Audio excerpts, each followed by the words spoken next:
Namun sebelumnya tekan subscribe untuk mendapatkan channel kami. Terima kasih.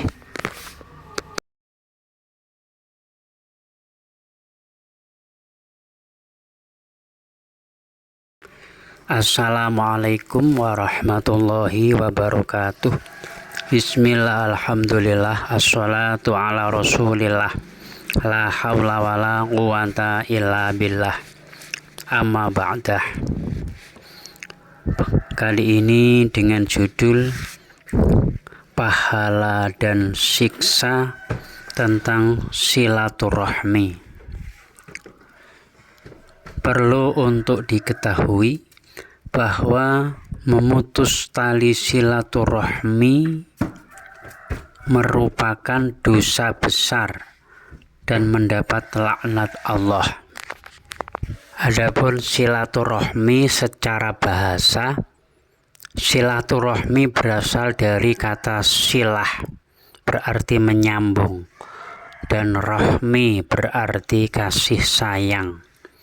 Jadi menyambung tali kasih sayang untuk menjaga hubungan kasih sayang dan persaudaraan dengan sesama manusia, terutama sanak famili, kerabat, saudara, dan seterusnya. Karena banyak sekali manfaat dengan bersilaturahmi, seperti tersebut dalam surat An-Nisa ayat 36. A'udzubillahi minasyaitonirrajim. Bismillahirrahmanirrahim.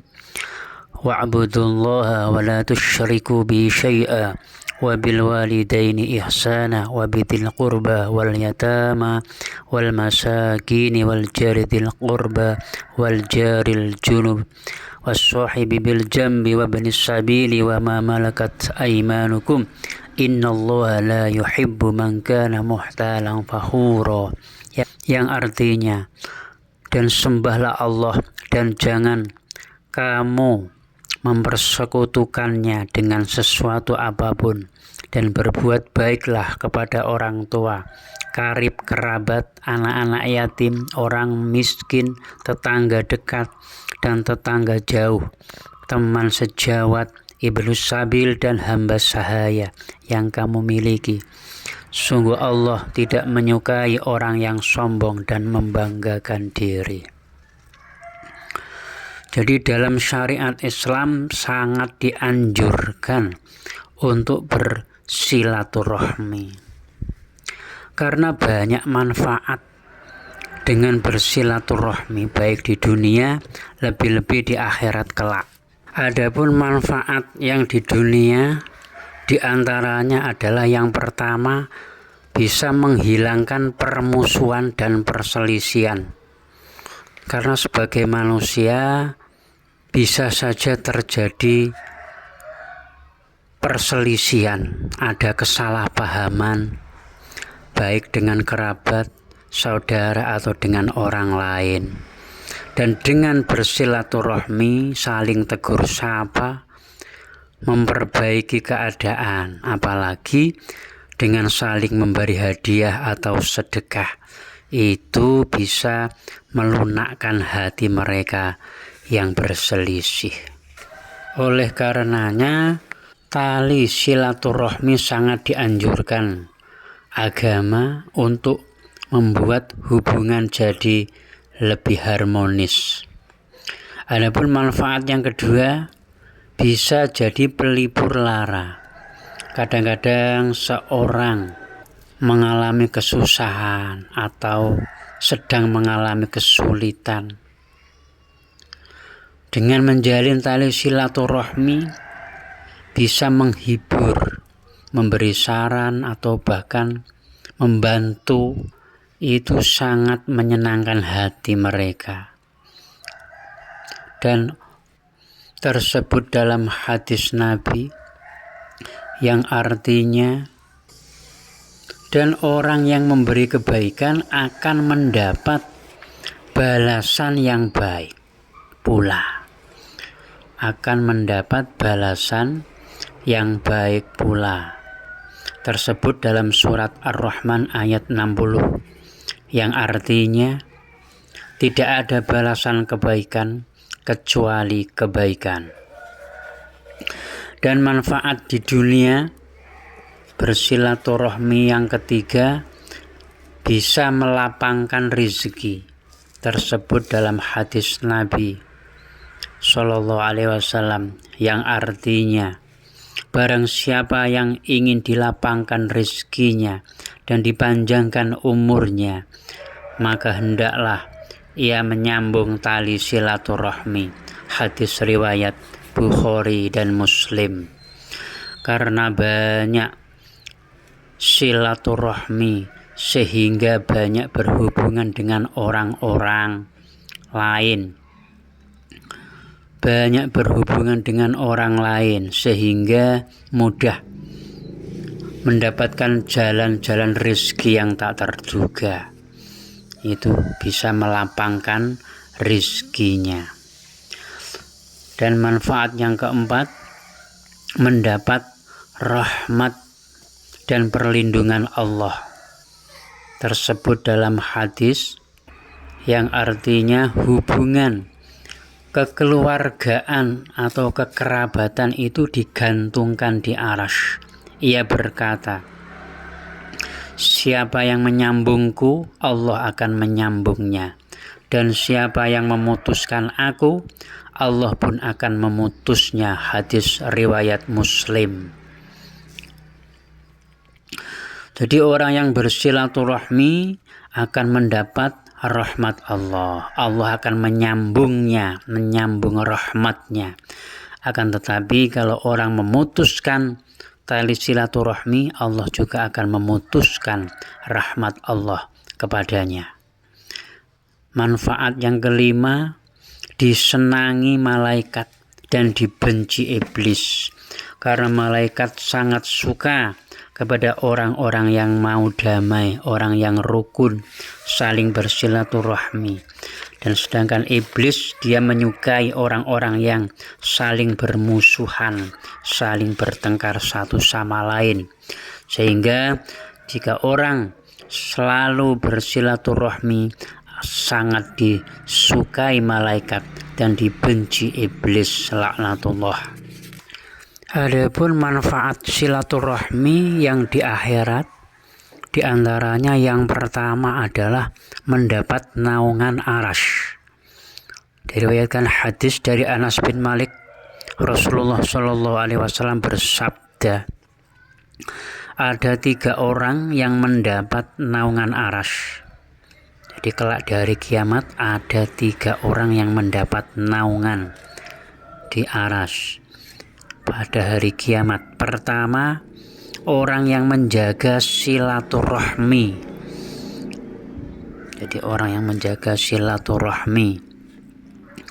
Yang kedua, seorang istri yang ditinggal mati suaminya, kemudian membesarkan anak-anak yatimnya sampai Allah mencukupi mereka atau sampai wafat.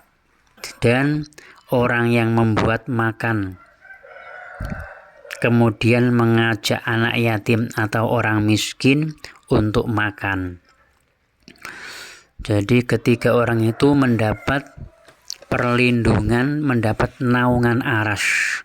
Kelak di padang mahsyar ketika tidak ada naungan apapun, terik panas, sangat panas sekali, dan tidak ada naungan apapun kecuali pertolongan Allah, kecuali naungan yang diberikan Allah. Saat itu orang yang diantaranya orang yang mau menyambung tali silaturahmi akan mendapat naungan arasy hingga tidak kepanasan.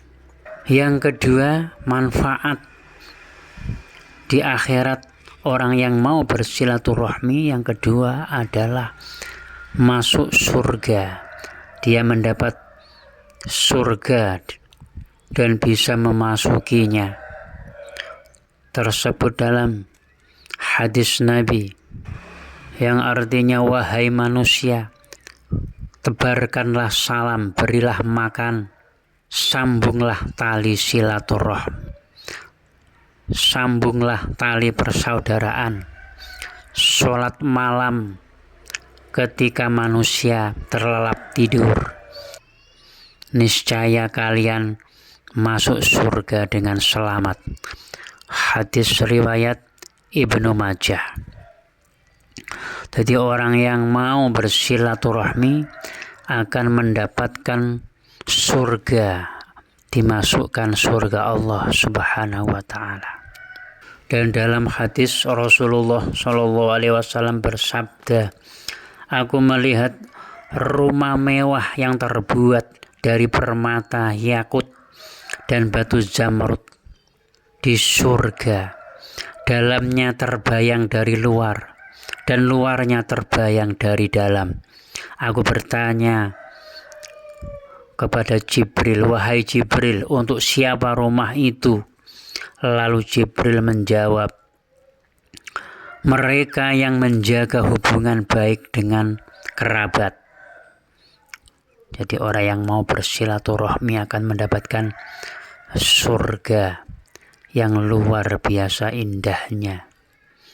Kemudian Jibril menjawab lagi, mereka yang menebar salam perdamaian, mereka yang berkata baik, mereka yang memberi makan orang lain, mereka yang ramah terhadap anak yatim, dan mereka yang sholat malam di tengah orang lain tertidur.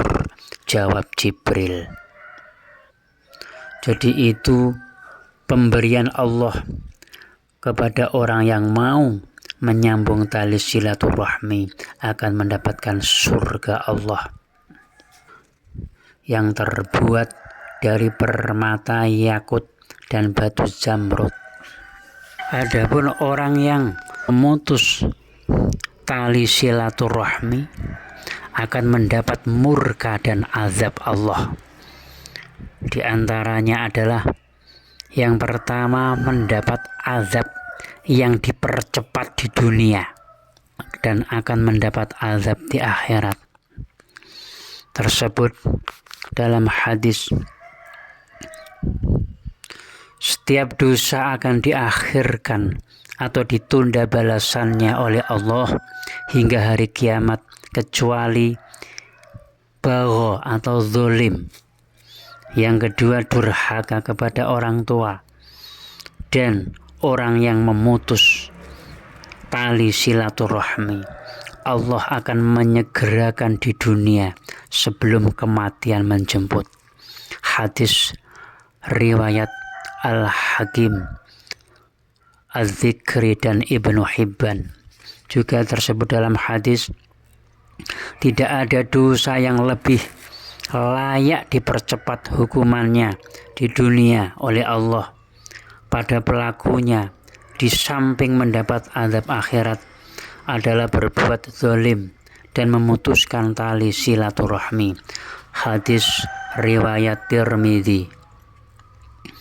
Karena begitu besar murka dan benci Allah kepada orang yang memutus tali silaturahmi, sehingga Allah melaknat mereka. Allah menyegerakan menyiksa mereka di dunia dan besok di hari akhirat. Dan yang kedua, mendapat laknat Allah dan dimasukkan ke dalam neraka. Tersebut dalam surat Ar-Ra'd, yang artinya orang-orang yang merusak janji Allah setelah diikrarkan dengan teguh dan memutuskan apa yang Allah perintahkan supaya dihubungkan dan mengadakan kerusakan di bumi. Orang-orang itulah yang memperoleh kutukan, dan bagi mereka tempat kediaman yang buruk, yakni neraka jahanam. Jadi orang yang memutus tali silaturahmi sangat dimurkai dan dilaknat Allah Subhanahu wa ta'ala. Kemudian yang ketiga, tidak akan masuk surga. Jadi orang yang memutus tali silaturahmi tidak ada bagian surga baginya. Tersebut dalam hadis riwayat dari Abu Muhammad Jubair bin Mut'im dari Nabi. Beliau bersabda, yang artinya tidak akan masuk surga orang yang memutuskan tali silaturahmi. Hadis Bukhari Muslim. Demikianlah yang bisa kami sampaikan. Mudah-mudahan bermanfaat. Wa'alaikum minkum. Wassalamualaikum warahmatullahi wabarakatuh.